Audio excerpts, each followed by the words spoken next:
programa de hoy vamos a hablar sobre salud mental. Para ello nos acompaña Lía Ventolila. Ella es psicóloga, magíster en psicosociología de comunidades y docente de la licenciatura en Trabajo Social de la Facultad de Ciencias Jurídicas y Sociales de la Universidad Nacional del Litoral. Bueno, Lía, bienvenida, gracias por prestar tu tiempo, por acercarte hasta los estudios de Litus. Gracias. Y presentábamos el tema como salud mental. ¿Por qué tenemos que hablar de salud mental y no hablamos de salud como algo que lo englobe? ¿Es distinto acaso? Dependen de las perspectivas, debiera que no, que salud mental es solamente un subcampo de la salud, y la cuestión de pensar la salud mental desde la perspectiva fundamentalmente de las ciencias sociales, ¿no? Porque salud también está, si nosotros hablamos de salud, pensamos inmediatamente en medicina. Claro. ¿Sí? Como que la salud fuera una cuestión del campo de las ciencias exactas, y dentro de esas ciencias exactas aplicadas, la medicina sería como la gran disciplina que abordaría esa temática. La cuestión está que a partir de la perspectiva de las ciencias sociales, ¿sí?, la salud la pensamos en un contexto sociohistórico, cultural, con determinantes sociales, como una práctica social. Y dentro de eso, de esa práctica social que es el concepto de salud de campo, hay un subcampo que es el de la salud mental. Pero y toda una historia, ¿no? Pero, digo, está sobradamente probado que hay una relación de la salud mental con un efecto físico, si querés, que finalmente termina abordando la medicina de ciencias aplicadas, como la llamaste. Sí, hay una historia que nos tenemos que como que remontar al siglo XVIII, ¿sí?, donde lo que es... ¿Por qué? Porque nosotros, si pensamos salud mental, rápidamente desde el sentido común lo asociamos a locura. Esa es una cuestión, o locura, o sufrimiento, o padecimiento subjetivo, que son terminologías más actuales, como ayornadas de determinado tipo de padecimiento que tiene que ver con lo mental y con las enfermedades mentales. Esto me parece que es un punto importante de reflexión, que la salud mental no debiera tener que estar tan asociada directamente a la enfermedad mental, porque eso también nos remite a un concepto de salud que tenía que ver con la ausencia de la enfermedad, la salud y la enfermedad, y esta aspiración de que la salud era ese estado completo de bienestar. Que es Entonces, ideal, que es simplemente... que es ideal, y que al final nos quedamos con lo que falla, con lo que no anda, con lo que se sufre, con lo que se padece. Y fallados estamos todos un poquito. Y fallados estamos todos, exactamente. Y entonces hay lo que te decía en esto de remontarnos del siglo XVIII, que tiene que ver con las situaciones sociales. Siempre hubo exclusión y siempre hubo marginados y personas que se colocaban al margen de determinado control y de determinado control social. Y para hacer un determinado control social había que ponerlos en algún lado a vagabundos, prostitutas, locos, pobres. Y en ese conjunto se crearon los asilos, los lugares de encierro para justamente los albergar manicomios. eso. Estabas hablando justamente de los excluidos fundamentalmente sociales y esto me lleva a la pregunta de ¿quién tiene derecho a la salud entonces? Bien, ahí hay también toda una cuestión histórica para ver que no siempre la salud fue un derecho. Entonces la salud se empieza a constituir como derecho a partir de, en nuestro caso en Santa Fe, de la Ley Provincial de Salud Mental, que es anterior a la Ley Nacional. La Ley Provincial de Salud Mental es del año 91 y la nacional es del 2010. ¿Sí? Nuestra ley de salud mental es muy anterior. Sí, casi 20 años. Y en nuestra ley provincial de salud mental se hace un hincapié muy fuerte de considerar a la salud como un derecho. Entonces, a partir de allí es que empezamos a hablar fuertemente de la salud y de la salud mental como un derecho, como la posibilidad de reconocer a una persona que sufre y darle atención y cuidado. Y eso tiene que ver con una perspectiva de salud que tiene que ver con el cuidado y no solamente la asistencia. Decías hace unos minutos que despegarse un poco de esa noción de que salud es cuando no estás enfermo, o pegar lo de salud a enfermedad y atender solamente cuando algo falla.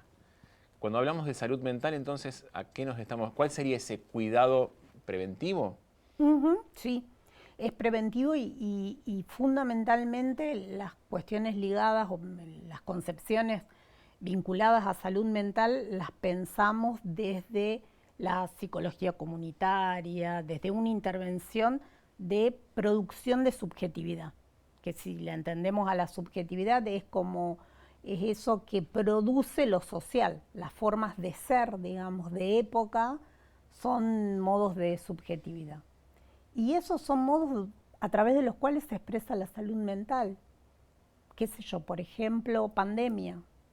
La pandemia nos transformó como personas en lo que fueron Globalmente. exactamente nuestras formas de vincularnos con los otros, de nuestros hábitos. El mate. Bueno, un ejemplo, ese mismo ejemplo iba a dar, que fuera del aire nos convidaron un mate y decíamos, ¿compartís, no compartís? Eso es parte de esos cambios. Fíjate vos justamente eso, ¿no? De compartir, no compartir. Eso que hacía lazo, porque el mate en nuestra sociedad es un facilitador de lazo social. Y eso es salud mental. Y los lazos, en el ejemplo de la pandemia, se modificaron. Y por lo tanto eso produce un otro modo de salud mental, que no necesariamente es negativo, digamos. Me parece que esto es importante. Es el modo que tenemos ahora. Si es mejor, es peor, es otra valoración. Bueno, y eso también, el tema de otra valoración, viene a colación de algo que te preguntaba también antes, fuera del aire. Hay un clima de época para hablar de la salud mental. Esto no es casual. No, no es casual. Creo que hay muchas todo el mundo cosas se está hablando de que... salud mental como antes era tabú. Antes de decir tuve que ir a un psicólogo o me vi un psiquiatra era, no, nunca, era algo que se manejaba muy por debajo de la alfombra. Sí, creo que tiene que ver con el cuidado, con que actualmente hay también un discurso potenciador del cuidarse, el cuidarse a sí mismo, del cuidar al otro, por lo menos discursivamente es algo que es vigente. Entonces, poder decir que concurro a un espacio terapéutico o hago yoga porque me quiero encontrar conmigo misma, es una forma de cuidarse y por lo tanto es una forma de producir salud mental. Creo que por eso son cambios de época y por eso hoy se habla más. ¿Sí? Creo además, y esto lo pongo a consideración, que se ha empezado a hablar también de que el modo de vivir de nuestras sociedades contemporáneas ha hecho que no tengamos ese tiempo que antes quizás se tenía para desconectarse, para preservarse, para cuidarse. Leí el otro día un artículo de cómo se está perdiendo de vista el modo corporativo, ya no es visto como algo deseable y hay cada vez más movimientos de desconexión, el tema de estar todo el día pendiente del teléfono, el día de estar de las pantallas, eso también es parte de esa subjetividad que socialmente se va construyendo. Exactamente, digo, vos me estabas preguntando esto y es una cuestión que la estamos pensando, digamos, la producción de subjetividad en las infancias. En algún momento se hablaba y era muy todo un tema central, la medicalización en las infancias. En los 90 fue un tema bastante como central, Sí, ¿no? sí, para todo era trastorno de... Trastornos hiperactivos, ¿no? Había ahí toda una serie de cuestiones relacionadas a diagnosticar cuestiones ahí que fallan en las infancias y que esos diagnósticos derivaban en una medicalización. Hoy el celular, la pantalla, es una buena medicalización también. Sí, Es un sí, tema, sí. digo, con toda la ironía de buena medicalización, pero funciona Sí, libera como... dopamina como a ¿Sí? mansalva. ¿Sí? Y eso es un tema y hoy los niños de un año lo ponemos con el celular. Sí, lo que antes era el temor por la pantalla de televisión, hoy se trasladó a la del teléfono. ¿Sí? El chupete electrónico. Claro. De hecho, las infancias hoy, el televisor es una pantalla que no atrae. Es como que se invisibiliza. Uno lo ve si hay un televisor en una casa y ven los niños, así hay un televisor apagado, es una pantalla que no se ve, ni siquiera es un aparato que llame la atención. No, es cierto. Mencionabas algo de los 90 y los trastornos. También hay no sé si heredado de esas subjetividades producidas en aquel momento, pero también hay un discurso emergente quizás de trastorno de hiperactividad, trastornos de espectro autista. Eso siempre estuvo y ahora se habla, se lo empezó a estudiar, es nuevo, es una herencia de esta producción de subjetividad, como decías, de los 90, en que a todo se le ponía un nombre y se lo trataba de diagnosticar para medicalizarlo, o... Que las sociedades occidentales necesitamos Ponerle nombre a todo. ponerle nombre a todo y apelar a la razón es una base muy importante de la cual no podemos hacer como si no existiera. Entonces, esta necesidad de tener una certeza y que la certeza está dada por un diagnóstico y como hay un diagnóstico y determinadas ciencias que avalan ese diagnóstico, nos quedamos tranquilos y entonces la razón ha imperado y es la ganadora. La cuestión está que podemos pensar también, y es la apuesta de muchas disciplinas dentro de las ciencias sociales en particular y en especial, de poder pensar en determinadas líneas de fuga de la razón, ¿no? Es posible pensar algo por fuera de la razón y que no sea excluido, digamos que esa es la apuesta. Bueno, y ahí viene el tema de salud mental como inclusión, esto que vos mencionabas antes. Para mí es fundamental pensar la salud mental como una posibilidad de inclusión social, de fomentar, qué sé yo, deporte en las vecinales, en los clubes de barrio, reuniones de mujeres, algo que potencie, digamos. Acá apelo a la filosofía en esto. Somos vivos cuando tenemos ese motor de la potencia. Entonces, cuando estamos más vinculados o hay producciones de subjetividad que nos hacen vincularnos con determinada parálisis, ¿no? Con esta cuestión que vos me preguntabas y quedó ahí inconcluso del autismo, que digo, más allá de la condición del autismo, que es otra cuestión, Sí.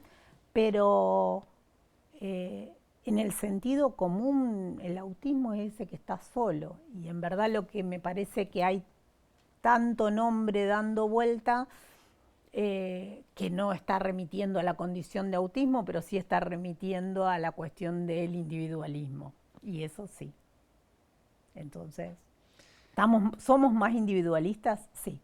Bueno, y la pandemia también ahí tuvo un rol importante porque nos volvió a encerrar en cajas sin posibilidad de vincularnos físicamente con nosotros. Sí, hay ahí una cuestión de pensar esta separación, digamos que en las pandemias siempre en la historia, pensando la lepra, enfermedades venéreas, bueno, quizás haya sido siempre esto como se dice, ¿no? Con el diario del lunes uno puede pensar que pudieron haber sido ejercidas otro tipo de políticas públicas y que no hubieran tenido las repercusiones que tuvieron. Lo que sí creo que es algo que falló, más allá de la medida que se haya tomado, es en trabajar el post tomada de esa política y esa decisión. Ante toda decisión hay que hacerse cargo de los efectos que va a producir esa política. Hablaste de políticas públicas y también mencionabas que la ley de salud mental de la provincia era del 2001, que la nacional era del 2010. En estos más de 30 años de la ley provincial y más de 20 de, perdón, casi 91, del 91, por 91, eso casi 33 años y más de 15 o casi 15 de la nacional, no necesita una actualización. ¿Cómo están esas leyes en virtud de la política pública que deben sustentar? Sí, seguramente que necesita la reflexión y creo que eso en parte es posibilitador de que esté tan en auge hablar de salud mental como para que se revise y se ponga en revisión crítica en esto donde hay muchas cosas importantísimas que ambas leyes, la provincial y la nacional, rescatan, como la cuestión del derecho al sufrimiento, a la atención, pero también hay y continúa habiendo determinados fantasmas, como esto de no se puede internar, a quién se interna, solamente se puede internar si hay una voluntad de aquel que padece o sufre de una enfermedad mental. Bueno, ahí hay también muchos fantasmas, pero creo que hay necesidad de revisión, que esa revisión tiene que ver también con los espacios de tratamiento, de contención ambulatoria, porque claro que después del gran encierro que se da en la época clásica y el acabamiento, digamos, de los manicomios, hay que buscar qué instituciones trabajan en pos de la salud mental. Y ese es todo un trabajo de revisión que tendrá que ver con cómo pensamos lo comunitario, cuáles son las actividades que estas sociedades actuales desean de vida comunitaria. Sin entrar en detalles para no comprometer, pero ¿cuál es el rol de los estados, tanto locales como subnacionales o nacionales, en este tema? En cuestiones de las instituciones, por ejemplo, que es una cuestión muy importante, que son las políticas públicas que los estados tienen que hacer, en la provincia de Santa Fe hubo, ¿sí?, una apertura a un mayor incremento de financiamiento, por ejemplo, en cuestiones de salud mental. Eso es un dato que es a considerar. Y a nivel de políticas locales, se ve, digamos, como uno, como ciudadano, la función del consejo deliberante, de querer visibilizar, y me parece que eso está bueno, es importante por lo menos que circulen esas palabras, pero claro que la circulación no tiene que estar vacía, que hay que darle contenido a la circulación de la palabra. Bueno, y ahí te llevo a la facultad y a la Escuela de Trabajo Social para que me cuentes cómo se está trabajando en este sentido. Es interesante porque desde la licenciatura en Trabajo Social, lo que por lo menos es mi deseo, y ahí está mi trabajo puesto, es pensar, digamos, en la salud como un derecho, pero también ir más allá del derecho, digamos, porque la cuestión de la salud como derecho es que hay una salud que tiene que ser garantizada por una ley. Listo, hay una ley. Ahora, ¿cómo interpelamos la letra de la ley? ¿Por qué? Porque acá hay como cierta paradoja. La ley es para todos, es una letra que es general. Y en términos de salud mental, a lo que apelamos es a la singularidad, a la particularidad. Entonces ahí hay una paradoja. Y desde la licenciatura en trabajo social, empezar a pensar junto con los estudiantes, ¿sí?, algo que sea garantía de derechos, pero que también revalorice la singularidad y la particularidad. Y ahí hay hasta filósofos que piensan. Deleuze, un filósofo pero es vigente por lo menos en muchos. Él hace todo un trabajo entre la diferencia entre la vigencia de la ley y que tendríamos que estar más interesados, no tanto en la ley, sino en la jurisprudencia, es decir, en la interpretación que damos de la ley. Y esto me parece que es muy importante para considerar en salud mental. Bueno, pero de nuevo, la ley es del 2001 o del 2010. ¿Esas jurisprudencias o esas interpretaciones no han cambiado a lo largo de este tiempo? Y es algo que yo creo que es en lo que se tiene que trabajar, que es pensar intersectorialmente, que en la ley existe, ¿no? La licenciatura está justamente en la Facultad de Ciencias Jurídicas y Sociales. Exactamente, pero hay que pensar ahí cómo ir y cómo interpelar a la ley y cuáles son las interpretaciones que les damos desde todas las disciplinas que participamos. Y creo que ahí, aunque ya hace mucho que tenemos ley, continúa siendo algo que hay que pensar cómo dialogamos con las otras disciplinas que hacen a este campo integral que es la salud mental. La última, y ya con esto te liberamos. ¿Cuál es el próximo paso en esta línea que estabas mencionando? ¿Cuál es el próximo paso que vas a dar desde la escuela, vos personalmente, desde la escuela? Así ya te comprometemos, ¿eh?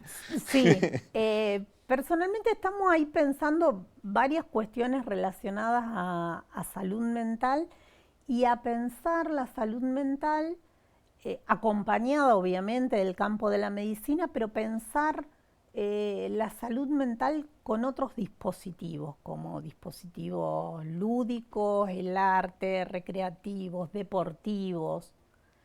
Creo que tenemos que empezar a pensar y a proponer la instalación de la salud mental propositivamente, que todos tenemos salud mental. Lía, te propongo que el próximo encuentro, que sea dentro de unos años, sea para decirme cómo fueron esos dispositivos, y hasta entonces te agradecemos que hayas venido. Gracias a vos.